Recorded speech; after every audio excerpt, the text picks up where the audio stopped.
We've come a long, long way. Are you getting it? Apple is going to reinvent the phone. I have to celebrate you, baby. And you can get a feel for how thin it is. Like I should. The iPhone 17 is here, and in a surprising move, Apple just made their base model, iPhone 17, It's unlike anything we've ever created. possibly one of the best buys of all iPhones ever. So in this video, I want to help you decide which iPhone to buy right now, depending on your budget, the features, and just help you decide whether you're buying your first iPhone or upgrading from an older model. But also try and help you avoid the always present and very, very expensive but if issue that happens across every Apple product they sell. Now to get started, let's just run through which phones are currently available from Apple's own website. So from the top end, we have the 17 Pro and the Pro Max from £1,099, the new and incredibly thin iPhone Air at £999. Then there's the iPhone 17 base model starting from £799, and we also keep some of last year's models. We've got the iPhone 16 and 16 Plus from £699, and then finally the iPhone 16e at £599. Now to potentially point out the obvious here, we're at the stage now where you could buy any of these phones and you'll have a very good phone. Now, even Apple's cheapest iPhone 16e is still fast enough for anybody to use, and especially if you are spending nearly £1,000 on a phone, then you absolutely won't be disappointed with any purchase here. It just comes down to narrowing the features that you want for the price that you want to pay. Also, don't forget that even though these are all the new models Apple sells, you can still pick up a refurbished iPhone from Apple, right down to the iPhone 14 series currently, and including the iPhone 15 Pro and Pro Max, which supports Apple Intelligence, whatever that means.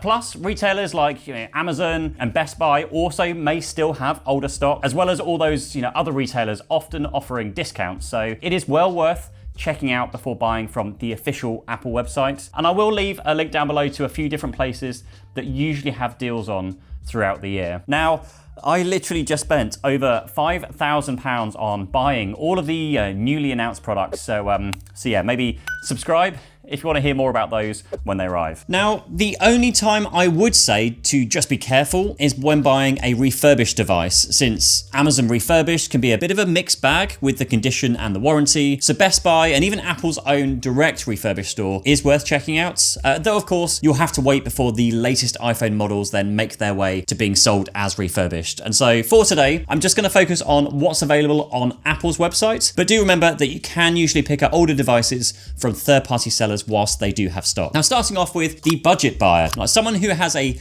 very limited budget and is buying maybe their first iPhone or even upgrading from a much older iPhone. And this is really where Apple has once again done their very clever marketing trick this year, which we'll talk about more in just a moment. Now, the options you have on the cheapest end are the iPhone 16e, iPhone 16, or the new base 17. So that is now $599, $699, or $799, a difference of £200 from the cheapest to the most expensive. And it is a difficult choice. With the 16e, you get the cheapest iPhone available, but still retain all of the Apple ecosystem features. But if you spend £100 more for the iPhone 16, and then you now get the dynamic island for all the features you get within that, camera control, which is a quick way to launch the camera and take photos. There is also one extra GPU core. You also get less battery life. You get 22 hours video playback versus 26 in the iPhone 16e. There is better cameras though, with their 48 megapixel fusion camera, which includes macro photography and an ultra wide camera. So you gain a 0.5x lens over the 16e. You can also shoot in cinematic mode and action mode and spatial video modes as well. You gain MagSafe. There is no MagSafe support on the 16e, even though it does support slower 7.5 watt wireless charging. There just aren't any magnets to actually hold it in place. And so you do get faster 22 watt wireless charging on the 16, and of course support for the whole MagSafe ecosystem. The 16 is also a little bit brighter outside, plus there are some minor upgrades with things like Wi-Fi 7, Thread, and an ultra wideband chip as well. And then of course, once you're on the 16, you could then go to the plus size 16 for another £100, which then brings you to the same price as the newest iPhone 17, which again, for £200 over the iPhone 16e, I think is actually a really compelling option with the latest upgrades this year. Now, I'm going to call out what I feel the biggest ones are first. Now, firstly, the new center stage front camera, which is a first on any phone, as far as I'm aware, where you can actually take high quality portrait or landscape photos and videos whilst holding the phone normally. You don't have to rotate the phone at all. You also jump from 128 gigabytes to 256 gigabytes of base storage, which I feel like 256 gig is really the sweet spot where you can store, a lot of photos and apps without running out of space all the time. You also get the always on and ProMotion 120Hz display now, which just makes the whole phone feel smoother and just faster overall when using it. Plus, the screen is slightly bigger. On the iPhone 17, you've got 6.3 inches compared to the 16 and the 16e's 6.1 inches. Now, that screen also goes up to 3000 nits peak brightness when outdoors, so again, much clearer on sunny days. Plus, you get the rest of the upgrades, a slightly faster chip, an upgraded 48 megapixel ultra-wide camera, and cameras that can do dual capture with recording both the front and rear cameras at the same time. There's faster charging, upgraded Bluetooth here as well. So my advice here is if you just want the cheapest, then buy the cheapest, buy the 16e, or go and pick something up from one of the refurbished stores instead. But if you want the best experience for the cheapest price, then definitely go for the base model 17 this year. It's a fantastic phone at a great price with a lot of very nice new features. Now, whilst deciding which phone to buy, you should also consider which case to buy to protect your new purchase, where thankfully the sponsor of this video, CASEKOO, can help. Now, their magnetic stand 360 features a patented, award-winning rotatable stand that helps you get the perfect angle for watching videos, taking photos, or FaceTime calls, and it even doubles as a grip when walking around. And that ring is actually the Mag Prime magnetic array, which is twice as strong as MagSafe and can still support 25-watt wireless charging. Unlike a lot of other case designs I've seen, which is just cut out the entire camera plateau, the MagStand 360 covers the gaps between the camera lenses and is protected by a 2.5mm raised edge and tri-layer corner. It also seamlessly matches the Pro's new colors, Cosmic Orange and Deep Blue, and you don't have to pick one of these new colors, only to then hide them behind a case of a totally different color. So check out the link in the description for CASEKOO's limited time sale for up to 30% off, and thanks to CASEKOO for sponsoring this video. And then we get to really the biggest problem with buying, well, any Apple products, no matter which product category: Macs, laptops, watches, iPads, phones, and it is these two words: but and if. But if I get the iPhone 16e, I want the dynamic island and the MagSafe, so I may as well spend a little bit extra to get the iPhone 16. Oh, but I want the bigger iPhone 16, so I'm going to pay the extra for that. Oh, then I might as well get the 17 because it's the same price. And all of a sudden, you've gone from spending 600 to 800 on a phone very, very quickly, when day to day, you might not even notice the difference. At least this year, the gap between the 16, the 17, and then going up to the Air and the Pro is a lot bigger. I think there's a lot that Apple needs to do to try and get you up from a 17 to an Air or a Pro. But any phone is going to work great. They're all going to take great photos. You can still, message your friends with iMessage. So just be sure to define what are the must-haves for you first. Like, get the storage space that you need next, and then look for the other features and go up from there. Now, in terms of how much storage space you need, now I personally think that 256 gigabytes is the minimum amount of storage to go for. Everybody I know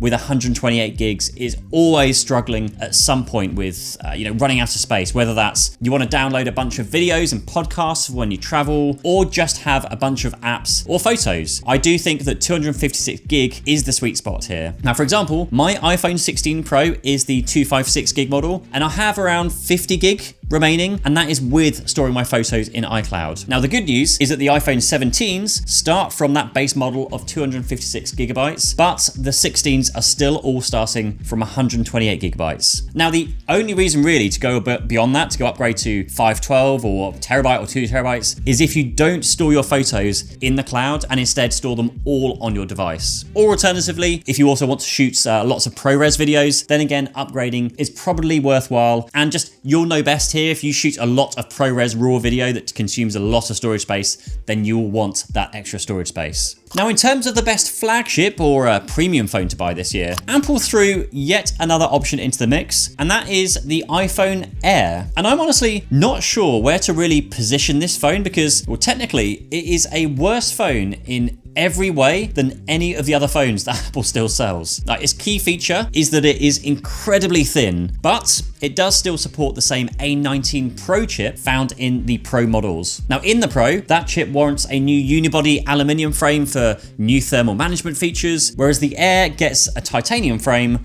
like the Pros from last year for better rigidity. Now, it also does have a very small battery, so much so they actually made a MagSafe power bank specifically for the Air, and then even on their website, they are advertising the battery performance of the Air, including that additional power bank, and it is still not as good as either a regular 17 or 17 Pro. Now, you do also get only a single camera lens, which enables only a 1x and 2x camera. There is no ultra wide, there's no telephoto, and then loses you a lot of the other photo and video features found on the Pro models as well. And it's also eSIM only worldwide. There is no model that takes a SIM card even outside of the US. And so you are paying £1,000, at least here in the UK, just to get a thin iPhone with worse features in almost every possible way. But I know there are going to be some people watching this where you're thinking, that's incredible. And so for the right person, this could still be a great buy, even though it's an inferior phone, like technically speaking. After all, when you do upgrade from the regular base 17, you do still get, a larger screen, a stronger ceramic shield on the back, and that upgraded A19 Pro chip. So overall, for the best premium phone, there is really only one option for me this year, or rather two options because it's Pro and Pro Max. And thankfully, again, this year, the only technical difference between the iPhone Pro and the 17 Pro Max models, aside from, of course, the bigger screen and the bigger battery, is that there is a 2TB model in the Pro Max model only. So for me, as a dad, a husband, and a content creator, it is absolutely the Pro model, not the Pro Max for me this year. I find the Pro more pocket friendly and just easier to use one-handed and just carry around due to the size. Now, spec-wise, firstly, that orange color, absolutely incredible. Instant purchase from me. Secondly, the ability to now have an 8x optical quality camera in my pocket. Also incredible for when my kids are playing sport or school shows and all that good stuff. Plus, again, being able to shoot in Pro RAW is reserved for only the Pro models, which is very useful again for my work and just making these videos. Now, if you do already have a maybe relatively recent iPhone and you're thinking about upgrading, I did a quick survey before making this video, and it seems that most people were upgrading from either a iPhone 13 or older phone, and in which case you can expect at minimum twice the performance of your current phone compared to even the base model iPhone 17. And I'd actually hazard a guess that most people will probably just pick up the iPhone 17 because, well, that's what the carriers are offering for them. It's the latest phone model, and it's also the most affordable of the 17 range. But again, just a reminder to check out the other phones on offer first, because the iPhone 16 is still an incredible iPhone, as is the iPhone 15. But that said, what are the other options? Perhaps this year, maybe try switching to Android instead. If you're a little bored of the maybe same and old incremental upgrades from Apple, you've got the Pixel 10 series is a great option to try out if you haven't already, or maybe jump straight into a flagship with the Samsung S25 Ultra.